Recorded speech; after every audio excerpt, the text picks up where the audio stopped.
vamos a tocar un tema bastante interesante, el famosísimo salario base de cotización. Y quédate hasta el final del video si quieres que te cuente acerca de un secretito para implementarlo dentro de nuestras nóminas y optimizar la nómina de una manera más inteligente. Correcto, entonces empezando desde el principio. ¿Qué es salario? La única ley que va a definir lo que es el salario es la Ley Federal del Trabajo, ¿no? Como muchos pueden llegar a creer malamente, ¿no? El Seguro Social jamás nos va a decir lo que es el salario y cómo se define, ¿no? La Ley del Seguro Social en su artículo 5 remite a la Ley Federal del Trabajo para describir o definir lo que es el salario. Y la Ley Federal del Trabajo en su artículo 82 nos define lo que es el salario como la retribución que va a entregar el patrón al trabajador como producto de su trabajo. Luego tenemos un artículo 84 que nos va a decir de qué manera se va a integrar el salario, ¿no? O cuáles van a ser todos los tipos de percepciones que le vamos a entregar al trabajador y que van a integrar el famoso salario, ¿no? Y el artículo 84 es preciso, nos dice que va a ser considerado por salario todo lo que le entreguemos al trabajador en efectivo por cuota diaria, gratificaciones, percepciones, habitación, comisiones, primas, etc. Pero al final del artículo 84 la ley es muy clara y es que todo lo que se integre como salario, pero lo que le entreguemos al trabajador por su trabajo, como producto de su trabajo. Y eso es bien importante para entender lo que se viene y para entender también la base de cotización. Lo que malamente piensa la gente, o el mito, ¿no? Aquí en México, es que pensamos que todo lo que le vamos a pagar al trabajador tiene que integrar salario y por ende tiene que ser base para la cotización del trabajador en el Seguro Social, cosa que es incorrecto, ¿no? Primeramente, tenemos muchísimos tipos de percepciones laborales y no todas las percepciones laborales que le entrega el patrón al trabajador van a ser integrantes al salario, ¿no? El salario, repito, es lo que le vamos a dar al trabajador como producto de su trabajo. Pero otro ejemplo, existen las famosas prestaciones, las prestaciones de ley, un aguinaldo, prima vacacional, vacaciones, etcétera, ¿no? Entonces es muy diferente. ¿Por qué? Porque una prestación no es un salario, ¿correcto? ¿Por qué? Porque las prestaciones se las estamos entregando al trabajador por su calidad de trabajador, porque existe una subordinación entre patrón y trabajador, pero no como producto de su trabajo. ¿Qué quiere decir esto? No importa si yo hago bien mi trabajo, si hago mal, si llego temprano, si llego tarde, si le meto un golpe a mi jefe, siempre y cuando existe una subordinación, yo tengo derecho a recibir mi aguinaldo, mi prima vacacional, mis vacaciones, prestaciones de ley, ¿correcto? Entonces, estas prestaciones no me las entregan como producto de mi trabajo, ¿no? Y además las prestaciones pues tienen lineamientos o reglamentos diferentes que lo diferencian de un salario. Pero si la prestación se la entregáramos al trabajador como producto de su trabajo, estaríamos hablando de salario, cosa que no lo es, ¿correcto? Entonces existen diferentes tipos de percepciones laborales. Salario es una, prestación es otra, ¿correcto? Y de las prestaciones laborales que existen derivadas de una subordinación, pues muchas de ellas van a estar consideradas para la base de cotización del empleado ante el Seguro Social y muchas de ellas no van a estar consideradas, ¿correcto? Esta mala información o mala cultura que existe en México, en donde pensamos todo lo que le vamos a pagar al trabajador tiene que integrar la base de cotización o tiene que generar una contribución al Seguro Social, cosa que es incorrecto. Eso no es cierto. ¿Qué es la base de cotización? No, la ley mexicana nos dice que al momento de existir un salario, una contribución salarial por parte del trabajador, por parte del patrón al trabajador, hay una base, un aseguramiento obligatorio, ¿no? Que está regido por el Instituto Mexicano del Seguro Social, en el cual pues, cada trabajador y empleador van a entregar contribuciones por todo lo que se entregue como salario, ¿no? Es un seguro obligatorio, el Seguro Social. Este seguro, la base de cálculo de cuánto le vamos a tener que entregar al Seguro Social, la base es 100% salarial. Por eso se llama salario base de cotización. Y la base de cotización está definida en el artículo 27 de la Ley del Seguro Social. Y prácticamente es una copia del artículo 84 de la Ley Federal del Trabajo.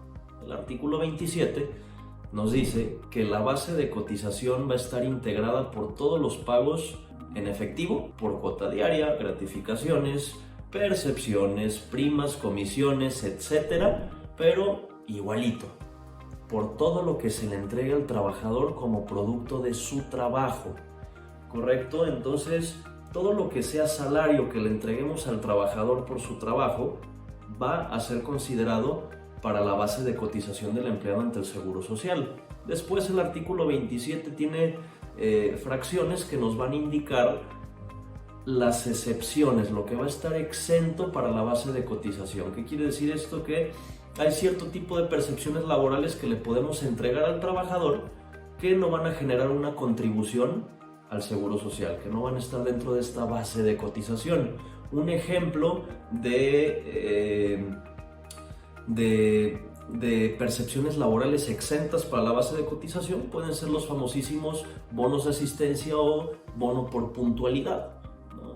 En base a ciertos lineamientos que no tienen que pasar pues un cierto porcentaje del sueldo del trabajador. Sin embargo, estos famosos bonos de puntualidad o de asistencia que le entregamos al trabajador no generan contribución para el Seguro Social, no están inmersos dentro de la base de cotización del trabajador, ¿correcto? Entonces, muchas veces como empleadores buscamos este tipo de percepciones laborales que le vamos a entregar al trabajador para optimizar nuestra nómina y que tengamos que pagar menos contribución al Seguro Social, tanto como trabajador como empleador, ¿correcto?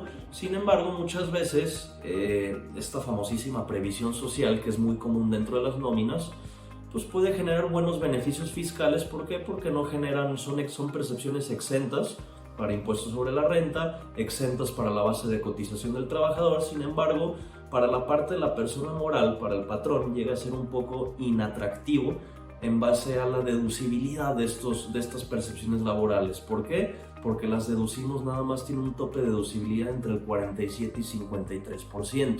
Entonces llega a ser un poco conservador y no tan atractivo como otro tipo de percepciones laborales que podemos incluir en nuestra nómina, ¿correcto? Entonces, la base de cotización es una contribución obligatoria que va hacia el seguro, hacia el Instituto Mexicano del Seguro Social, a la cual pues contribuye una parte del trabajador y en su mayor parte el patrón, ¿correcto? Entonces, quiero terminar este video platicándoles de un secretito bien importante, que existen percepciones laborales que podemos incluir en nuestra nómina que no van a integrar la base de cotización del trabajador, que no van a estar consideradas dentro del hecho imponible, que quiere decir que no van a generar ninguna retención para impuestos sobre la renta, y que van a ser estas famosas percepciones laborales. ¿Por qué podemos entregarlas? Porque se las estamos entregando al trabajador no como producto de su trabajo, sino por su contribución a actos administrativos que se pueden llevar a cabo dentro de la empresa, que no tienen nada que ver con su trabajo, pero se las podemos pagar. Y son percepciones laborales que están reconocidas por la Ley Federal del Trabajo. Estas percepciones laborales las podemos integrar en nómina. Hoy en día no están tan reglamentadas, podemos pagarlas en la cantidad conservadoramente que nos parezca adecuado, ¿no? En forma y monto podemos pagarlas diario, semanal, quincenal, mensual, una vez al año, una vez al semestre, como ustedes quieran, pero lo importante es entender que es una percepción laboral en donde no vamos a tener que pagar una contribución para el Seguro Social ni generar una retención de impuestos sobre la renta, ¿correcto? Y son percepciones que están reconocidas por la Secretaría del Trabajo. Una vez que logramos entender cómo funciona el salario, los diferentes tipos de percepciones laborales que existen, ¿no? Como salario, como prestaciones, otro tipo de percepciones laborales que no entran en ninguno de esos dos supuestos, y llegamos a entender bien cómo funciona el salario base de cotización y logramos entender o buscar la manera de cómo podemos jugar entre esos tipos de percepciones laborales y saber que tenemos esta herramienta extra que podemos integrar en nuestra nómina y sabemos llevarlo de manera adecuada, créeme que puedes tener excelentes beneficios dentro de tu empresa a nivel nómina y sin hacer nada de simulación. sin estar haciendo esas malas prácticas que llevamos haciendo aquí en México desde hace unos 15 años, 20 años, ¿no? Buscando terciarizar recursos, haciendo prácticas indebidas, simulaciones fiscales, nada de eso, ¿no? Aquí nos estamos agarrando de percepciones laborales que la misma Secretaría del Trabajo nos está otorgando. Simplemente es que hoy en día casi nadie las conoce.